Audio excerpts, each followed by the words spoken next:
Hey, thanks for making it to Veterans Info Tap. I'm glad you made it. The question here is, do you rate? With about 17.9 million veterans in the United States, the question is, do you rate VA disability compensation? And the reason why I bring it up is because of the nearly 18 million veterans in the US, only about 30% are utilizing the VA for disability compensation. So I wanted to kind of run through, just off the top of the head, kind of the thought process behind do you rate for VA benefits and some of the, I guess, intentional or unintentional roadblocks that might be up in front of us as veterans that might steer us away from VA disability compensation, which we all know is a monetary benefit that drives dollars into your bank account tax free every single month, as long as you're at a 10% rating or higher.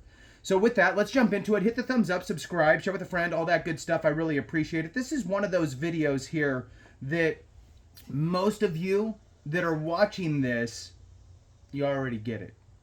This is really something where we collectively need to share the information with the other veterans out there. And believe me, they come in all forms, right? I met a Vietnam veteran, had no clue, right? And went through it all and got him up through to 80% and then over to TDIU.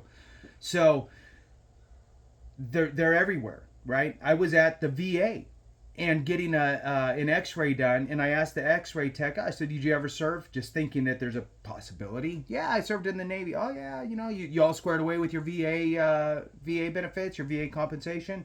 No, I never filed for anything. And then we got to talking a little bit. He fell off of some thing. I don't know what he was doing. He had for his job, whatever his job was. He was up a couple stories, fell off, and like he really hurt himself, and he just kind of, like we all do, brush it off and kind of limp around for a little bit and then kind of work through it, but never filed a VA claim. I was shocked, considering he worked for the VA, right? Obviously the VHA side, the healthcare administration, not the benefits administration. But nonetheless, this video is to try to help kind of shed a little bit of light, I guess. With that, the two asks to really look: hit the thumbs up and let the video run. That helps to push this information out. If you want to support the channel in other ways, you can do that by becoming a member. You can go to the homepage. You'll see members section there. You can click on the members, and then there should be a join button. All right, so the way I usually start off this type of a conversation with a group of people, veterans or soon to be veterans, is there's a lot of misperceptions about VA disability compensation. And the first piece of that is the word disability. We, as just people, tend to think of disability as a physical ailment, right? I lost a leg, lost the use of a leg, damaged myself, loss of motion, whatever it is, right? Some sort of a physical problem, okay? Now, over the years, there's been a great job done by addressing mental health, right? And looking at mental health as a condition, right? So that one is kind of slidden over into that realm. But then we have all the other stuff that we tend to forget about in the realm of disability. Now, I think that the VA's terminology isn't always the best or conducive of veterans going, yeah, I might qualify for that. Let me check it out. It kind of does the opposite. It makes you go, I probably don't qualify for that, so why bother? So, disability is the first thing. Take away the word disability when you're thinking about this stuff, and think about it just from the sense of, there's a benefit package available to me from my time in service. Now, what the VA is looking for as far as conditions, I mean, it's really anything that's diagnosable, and I'll dive a little deeper in a minute. Anything that's diagnosable that is an ongoing problem, okay? So it could be really anything. It could be convulsive tics, like a motor tic, right? A twitch. That's a consistent ongoing problem. It could be hiatal hernia. It could be degenerative disc disease. It could be migraines, right? So the list goes on. Now, another kind of roadblock or mindset thing here is that we, for some reason, there's some of us out there, usually it's the people that aren't really quite sure exactly how it all works, that think about the 0 through 100% scale, or you hear somebody who's 100% rated for disabilities with the VA, and then those two things, when we hear it, really is jumbles up, right? Disabled, we're thinking you got to be missing limbs or have range of motion issues or some sort of a physical condition. And then we're thinking 100%, well, that's the worst of the worst. And you're walking around, which means one of two things: the system's broken, or you're cheating the system. And again, it goes back to, it's not just physical ailments, it's everything.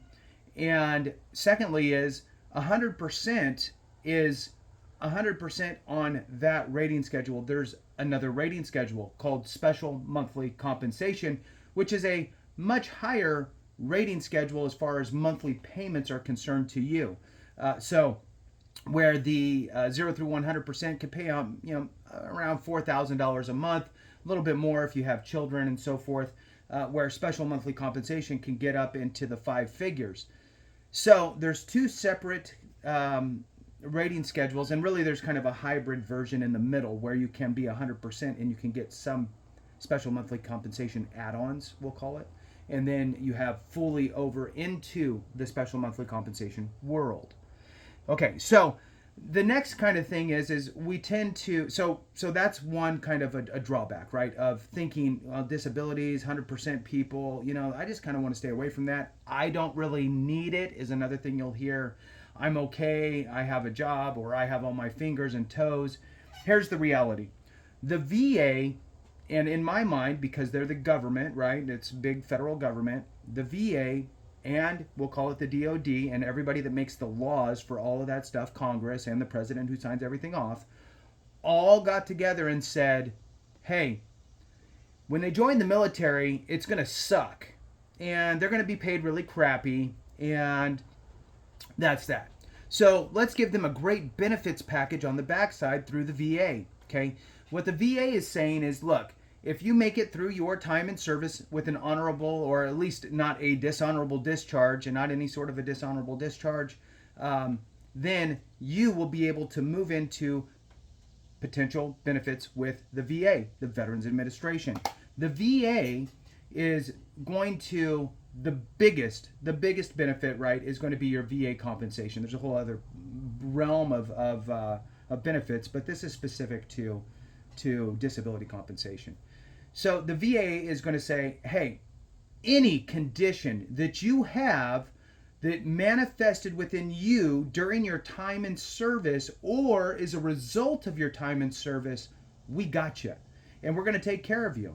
That's our promise to you. And that is a huge benefit to veterans.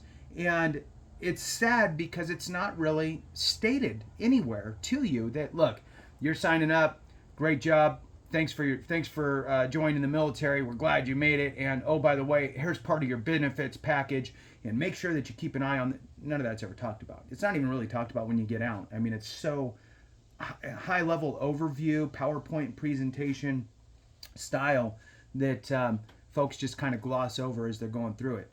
So what is needed for a service connected condition, right? Disability, right? Whatever. So I hate they call it that. So what is needed for a successful claim, right?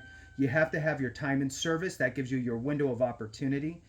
2, you need to have a diagnosed condition, a condition that you got diagnosed for from a doctor, right? If you have any prescriptions for that, cool. That helps to validate your diagnosis, and that can also become evidence.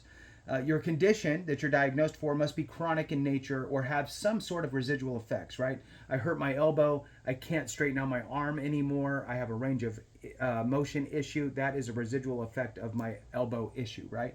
A chronic issue would be like my migraines. They come, every week or so. So your condition must be chronic in nature or have some sort of residual effects. It has to be some sort of ongoing problem. The third thing you need is a nexus, a link between your time in service and your actual condition.